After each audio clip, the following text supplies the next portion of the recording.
जय हिंद दोस्तों।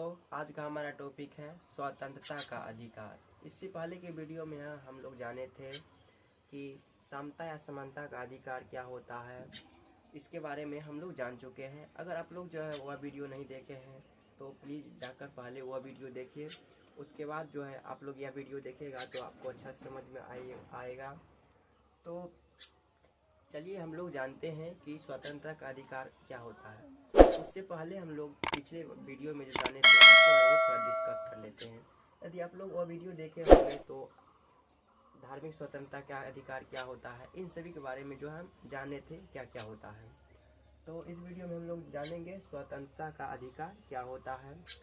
अगर आप लोग को पहले के वीडियो वाले याद है तो आप लोग कमेंट करके बताइए कि समता या समानता का अधिकार जो है इसकी चर्चा जो है अनुच्छेद कहाँ से कहाँ तक में की गई है। अगर आप लोग को पता है तो कमेंट करके बताइए, नहीं तो लिख देते हैं। देखिए, समता या समानता का अधिकार की चर्चा जो है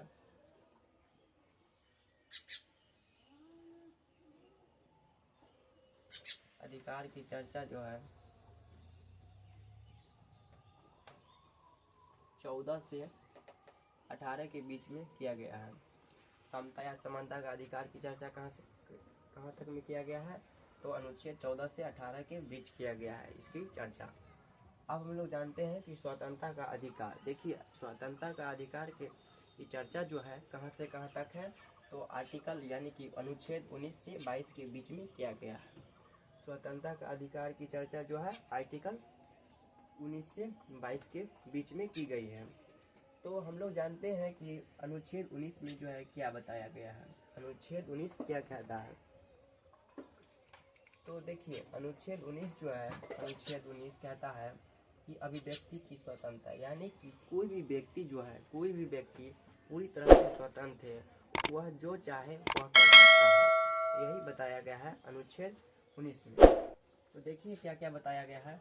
तो बोलने की स्वतंत्रता, यानी कि अनुच्छेद 19 के तहत जो है कोई भी व्यक्ति कहीं पर जाके कुछ भी बोल सकता है पूरे भारत में, यही बताया गया है अनुच्छेद 19 में। उसके बाद फिर बताता है कि झंडा लहराने, हम लोग जो है 15 अगस्त को झंडा लहराते हैं, वह अधिकार किस अनुच्छेद में दिया गया है, तो अनुच्छेद 19 में बताया गया है कि आप झंडा लहरा सकते हैं इस दिन जो हमारा भारत आज़ाद हुआ था। तो देखिए उसके बाद है झंडा लहराने की स्वतंत्रता। उसके बाद फिर आता है बिना हथियार, यानी कि आप जो है कहीं पर जाके ना बिना हथियार के बैठकर सभा कर सकते हैं, संगठन बना सकते हैं, बैठकर बातचीत कर सकते हैं, यही बताया गया है, यानी कि बिना हथियार के सभा करने का स्वतंत्रता। उसके बाद फिर बताया गया है भारत की किसी भी देश या किसी भी क्षेत्र या कहीं पे जाके जो है आप रह सकते हैं, बस सकते हैं, वहाँ पे आप जमीन खरीद कर वहाँ पे बस सकते हैं, यही बताया गया है अनुच्छेद 19 में, बसने की स्वतंत्रता। उसके बाद बिना रोक टोक के कहीं पे जो है आप घूम सकते हैं, आप जो है कहीं पर घूमने का पूरी तरह से आपको स्वतंत्रता है। यह स्वतंत्रता किस अनुच्छेद के तहत है, तो अनुच्छेद 19 के तहत आपको मिला गया है। और कौन अधिकार है, तो स्वतंत्रता का अधिकार है। और मूल अधिकार के जो है कौन से भाग है, तो दूसरा भाग है। यह कौन अधिकार है, तो मूल अधिकार के दूसरा भाग है। आई होप इतना तो आपको समझ में आ गया होगा कि अनुच्छेद क्या कहता है, अनुच्छेद 19 क्या कहता है, इतना समझ में आ गया। अब हम लोग जानते हैं कि अनुच्छेद 20 क्या कहता है। अनुच्छेद 20 में जो है क्या क्या बताया गया है उसके बारे में थोड़ा जान लेते हैं। तो देखिए इसमें जो है 3 प्रकार की स्वतंत्रता दिया गया है, यानी कि इसमें 3 प्रकार की स्वतंत्रता की चर्चा की गई है। तो सबसे पहले की चर्चा जो है एक गलती की एक सजा, यानी कि कोई भी व्यक्ति जो है कोई किसी तरह का जो है गलती करता है तो उसको जो है एक ही तरह का सजा दिया जाएगा, ना कि दूसरे तरह से फिर तीसरे तरह से उसको सजा मिलेगा। यह अधिकार उसको नहीं है, कानून को जो है यह अधिकार उसके पास नहीं है कि 2-3 तरह से उसको सजा दी जाए। उसके बाद फिर आता है सजा उस समय की कानून के आधार पर दी जाएगी, यानी कि जिस समय मान के चलिए अभी जो है हमारे भारत में कोई कुछ करता है तो उसको जो है थोड़ा ज़्यादा कठोर सज़ा मिलेगा, लेकिन उसके बाद जो है 2-3 साल के बाद जो है जाके वही सज़ा जो है बहुत ही कठोर हो जाएगा, तो वह सज़ा जो है उसको नहीं मिलेगा। लेकिन जो सज़ा जो है आज से लगभग 3 साल पहले था, वही सज़ा उसके मिलेगा, उसको जो है वही सज़ा मिलेगा, ना कि 2 साल के बाद जो कठोर सज़ा बना है, यानी कि कानून में जो जोड़ा जाएगा उसके अनुसार जो है वह सजा उसको नहीं मिलेगा, यही बताया गया है। उसके बाद फिर आता है सजा। सजा के बाद भी कैदी को संरक्षक मिलेगा। संरक्षक का जो है मतलब होता है, संरक्षक का मतलब जो है होता है कि जब तक जो है कोई आदमी जेल में है उसको जो है तब तक उसको जो है व्यवस्था सब कुछ मिलेगा, उसको जो है खाना पीना सब कुछ दिया जाएगा, यही बताया गया है अनुच्छेद 21 में। अनुच्छेद 21 में बताया गया है, सॉरी अनुच्छेद जो है 20 में बताया गया है। अब हम लोग चर्चा करते हैं अनुच्छेद 21 के बारे में। अनुच्छेद 21 क्या कहता है इसके बारे में थोड़ा जान लेते हैं। तो देखिए इसमें प्राण एवं दैहिक स्वतंत्रता यानी कि कानून के अधिकार, कानून के समान जो है आपको जीने की अधिकार दिया गया है। यानी कि कानून कहता है कि आप नहीं मरेंगे, आपको जीने की अधिकार मिला है तो आप जिए, जीवित रहिए, ना कि मरने के अधिकार आपके पास नहीं है, आपको जीवन जीने का अधिकार मिला है, यही कहता है अनुच्छेद 21। इसीलिए जो है कोई भी व्यक्ति को जो है कभी कभी देख लेता है बिना हेलमेट को तो जो है उसको पुलिस पकड़ता है, और जिसका बाइक जो है अधिक धुआं देता है उसको चालान काटता है। यही कारण है अनुच्छेद 21 में बताया गया है। क्या है? तो कोई भी व्यक्ति जो है बिना हेलमेट का जाता है तो उसको चालान काटता है पुलिस। जिसका बाइक जो है अधिक धुआं पर देता है और वायु को जो है प्रदूषित करता है, इसीलिए उसको चालान काटता है। अनुच्छेद 21 में यही सब का चर्चा है।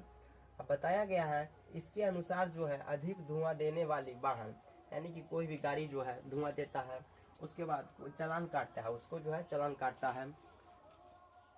अब हम लोग जानते हैं कि अनुच्छेद 22 में क्या कहता है। उसके बाद जो है हम लोग जानते हैं अनुच्छेद 22 के बारे में, इसके बारे में जानेंगे। अब हम लोग जानते हैं अनुच्छेद 22 में क्या कहता है। तो देखिए इसमें जो है इसमें भी 3 प्रकार की स्वतंत्रता की चर्चा की गई है। इसमें भी जो है 3 प्रकार की स्वतंत्रता की चर्चा की गई है। तो देखिए सबसे 1 नंबर में जो आता है व्यक्ति को, यानी कि कोई भी व्यक्ति जो है कोई भी घटना करता है, कोई भी जो है दुर्घटना घटता है व्यक्ति के साथ, तो उस व्यक्ति को जो है गिरफ्तार करने से पहले, उसका कारण यानी कि वारंट बताना जरूरी है कि आप जो है इस गलती के कारण आपको गिरफ्तार किया जा रहा है, आप यह गलती किए हैं, आप एक्सीडेंट किए हैं या आप मर्डर किए हैं, उसको जो है गिरफ्तार करने की वजह बताना आवश्यक माना जाता है। इसी का अधिकार की चर्चा की गई है, अनुच्छेद 21 में बताया गया। अनुच्छेद 21 में बताया गया है। अनुच्छेद 22 में क्या? अनुच्छेद 22 में बताया गया है कि किसी भी व्यक्ति को गिरफ्तार करने से पहले जो है उसका वजह उसको बता देना चाहिए, यह अधिकार उसको है, जानना जरूरी है।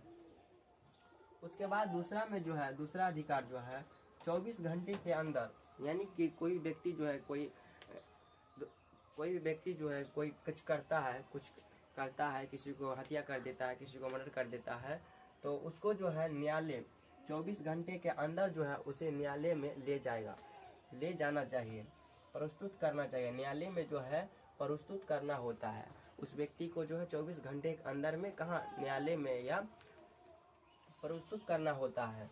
उसके बाद आता है गिरफ्तार करने से पहले व्यक्ति को जो है गिरफ्तार करने के बाद गिरफ्तार व्यक्ति को अपने पसंद के वकील, यानी कि उस व्यक्ति को जो है गिरफ्तार किए हैं, जिस व्यक्ति को आप गिरफ्तार किए हैं उसको जो है अपने पसंद से वकील चुनने का अधिकार है। यह सभी का चर्चा जो है किस अनुच्छेद में है? तो अनुच्छेद 22 में बताया गया है। फिर से एक बार देखिए, कोई भी व्यक्ति को गिरफ्तार करने से पहले, यानी कि कोई व्यक्ति को जो है कोई भी पुलिस गिरफ्तार करेगा तो उसको जो है उसका वजह बताएगा कि आप जो है यह काम किए हैं, इसलिए आपको गिरफ्तार कर रहे हैं। उसके बाद दूसरा अधिकार जो है 24 घंटे के अंदर जो है उस व्यक्ति को, जिस व्यक्ति को गिरफ्तार करेगा उस व्यक्ति को जो है 24 घंटे के अंदर में जो है कहाँ ले जाएगा?